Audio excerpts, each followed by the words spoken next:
او په اولاد کې ورته حضرت فاطمه رضی الله تعالی عنها ډېره محبوب او نبی اسلام مبارک حضرت فاطمه رضی الله تعالی عنها چې کله د واده تر رخصتۍ وخت راغی د دې نه مخکې ابوبکر رضی الله تعالی عنه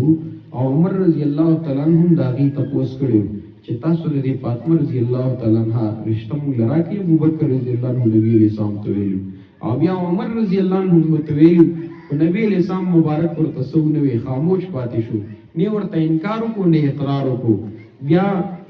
ابوبکر او عمر رضی الله تعالی عنہ علی رضی الله تعالی عنہ ته فرمایي چې د نبی اسلام مبارک په مجلس کې صحابه ناسو هغه کې عبد الله ابن مسعود رضی الله تعالی عنہ ابن عباس رضی الله عنه نور ډېر صحابه ناسو نبی اسلام مبارک نه په مجلس کې د خپل مبارک نه دا کلام ختلیو چې سبا د فاطمه رضی الله عنها نکاح د حضرت علی رضی الله تعالی عنہ سره کومه چې کله دا خبره کړې و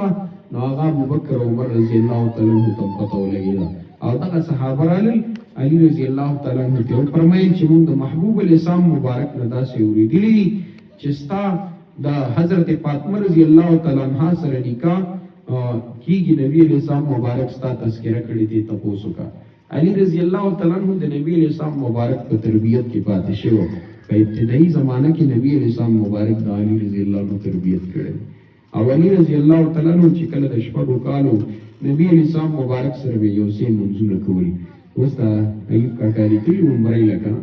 التا نبی الاسلام مبارک په یو ډېرې باندې مانځه ته ولاړو او یو پیر په ابو طالب سے د علی رضی الله تعالی عنہ پلار ته د بخوا باندې تیرېدو حضرت علی رضی الله تعالی عنہ سره په مانځه ولاړو بیا ابو طالب سے چې کله داسې تیر شو نبی الاسلام مبارک او حضرت علی رضی الله تعالی عنہ په مانځه باندې ولیدل هغه یې چې اوس پراته پلار سوی علی رضی الله تعالی عنہ ځکه ابو طالب سے ایمان نه دی راوړی دا د صحیح روایتونو ثابته ده نو علی رضی الله تعالی عنہ چې کله پلار ولیدو یې نو هغه ته بچی مې یریږي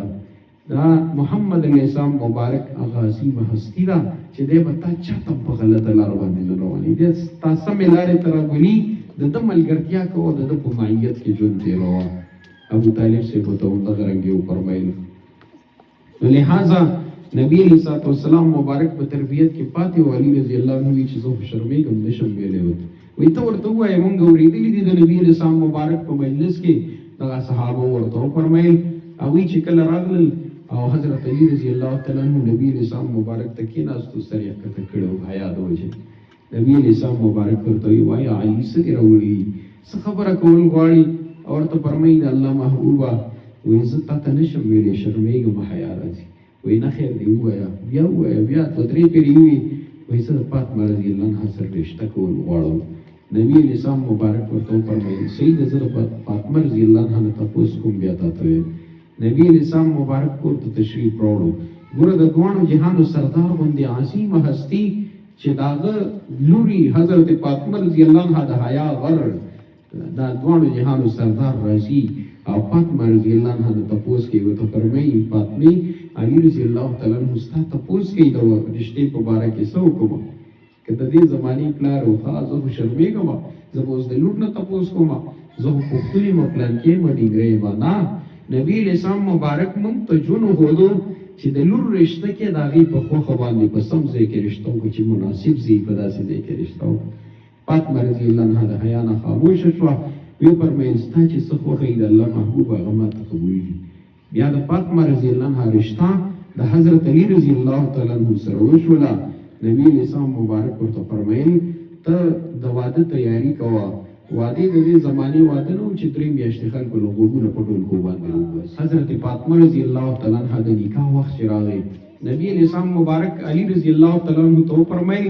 ځه د مهر انتظام کوه او تکړه شه بس واده دې نږدې دی علی رضی الله تعالی عنه سره څوم نه او د نبی علیه السلام په تربیت کې لوی شوی یو زغره ورسره وه نبی علیه السلام مبارک 1500 درهمه د هغې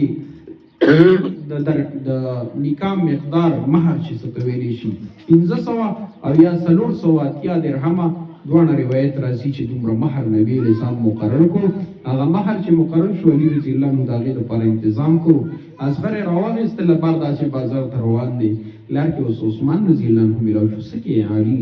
وایي ما د فاطمه رضی الله عنها سره نکاح وشو د مهر انتظام کوم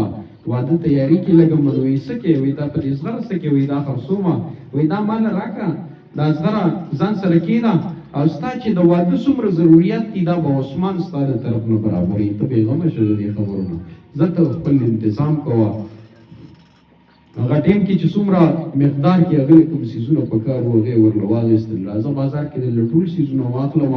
د نکاح مطابق او د واده مطابق چې څومره سامان او ټولې ورلو واغست عثمان رضی الله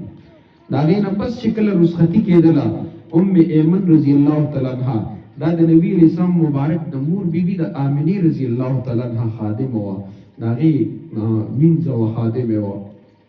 او کله چې نبی اسلام مبارک نو ایمن رضی الله تعالی عنها وسره کله چې مور بیبي وفات کېده د ابوا په مقام باندې نو ایمن رضی الله عنها او بیبي آمنه او نبی اسلام مبارک او بیا چې کله هغه دفن شوله دا غي نه پس د مکه مکرمه پورې ایمن رضی الله تعالی عنها حضرت محمد صلی الله علیه وسلم را رسول د نبی اسلام ډیر زیات تربیت کړو او نبی اسلام مبارک په فرمایي وای کڅوک د جنتی خزه سره نکاح کول غواړي په دنیا کې د جنتی خزه سره نکاح کول غواړي هغه د ایمن رضی الله تعالی عنها سره نکاح وکړي دا څه زنانه وا هغه ته فرمایي وای ته فاطمه رضی الله تعالی عنها د علی رضی الله تعالی عنہ کور ته بوزي او زمونږ کوم چې کله مونږ نه پاره شمه نو زه بیا د فاطمه رضی الله عنها کور ته تشریف کړم ولته به نکاح خطبه پڑھاوم نبی اسلام مبارک منزل لاړ چې کله منزل لاړې ایمن رضی الله تعالی عنها راغله فاطمه رضی الله عنها ته وایي ستا د رخصتۍ وخت دی فاطمه رضی الله عنها زهر و قطار سره په چړه شو وی فرمایي وی کاش چې زما مور حضرت خدیجه الکبرا رضی الله عنها ژوندۍ وي وی د مور ارمان راته په دې موقع باندې ډېر زیات راغی نن مې مور نشته زما رخصتي به څوک کوي حضرت خدیجه رضی الله عنها پسې ډېر زار او قطار سره وژل او د دې مدرسې نوم چونکې خدیجه الکبرا رضی الله تعالی عنها وی کاش چې زما مور حضرت خدیجه الکبرا رضی الله عنها ژوندۍ وي او هغې نن زما رخصتي کړې او زه د خاوند په کور د علي رضی الله تعالی عنه په کور باندې پرېښې وې دا به زما لپاره ډېر لوی سعادت وي د هغې نه بعد حضرت علي رضی الله تعالی عنه په کور باندې ایمن رضی الله تعالی عنها هغه پرېښودله فاطمه رضی الله عنها نبي اسلام مبارک بیا نکاح پړو کړله او درېیمه څلورمه ورځ باندې د نبی اسلام مبارک حضرت فاطمه رضی الله عنها سره ډېر زیاته مینه وه وایي داسې نبی اسلام مبارک حالاتو کې راځي چې حضرت فاطمه رضی الله تعالی عنها به چې کله د نبی اسلام کور ته تشریف راوړو نبی اسلام مبارک په پاسېدو په دې تندي باندې به فاطمه رضی الله عنها ښکل کړه او د هغې نه پس په تر هغې وخته پورې نبی اسلام مبارک نه کېناستو چې تر څو پورې به فاطمه رضی الله عنها نه وناسته درې ورځې بعد نبی اسلام مبارک په تیاره کې د حضرت فاطمه رضی الله عنها کور ته تشریف یوړو چې کله لاړې داسې د دیواج سوري سره ناست دی او علي رضی الله عنه بار سکار پسې وتی دی نبی اسلام مبارک فاطمه رضی الله عنها ته فرمایي زما لورې ما ته ډېره یاده شوې ما چې زه ستا تپوس وکړم په دې کې علي رضی الله عنه د بار نه راغی نظر یې په نبي اسلام مبارک باندې نه و لګېدلی ورته فرمایي